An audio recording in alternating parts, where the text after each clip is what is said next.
Andinho, marido de Camilinha Santos, gravou um teste rápido para saber qual seria a reação da sua filhinha recém-nascida ao escutar a voz dele. No vídeo, o jovem criador de conteúdo aparece todo empolgado na câmera explicando a ideia, enquanto a sua esposa, a influenciadora Camilinha Santos, surge maravilhosa com um roupão rosa no quarto do bebê. O pai pega a filhinha nos braços e aproxima a neném do microfone do celular. O plano era simples, o pai diria a frase inicial e, na sequência, eles observariam a reação do bebê com a voz do pai. Os pais ficaram esperando se a reação seria risadas ou choro. E agora eu vou testar se a minha filha chora ou fica feliz com a fala do pai.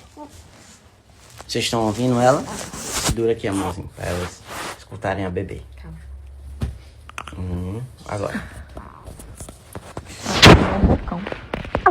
Bom dia, papaizinho. Dê o seu like, se inscreva no canal e acione o sininho das notificações.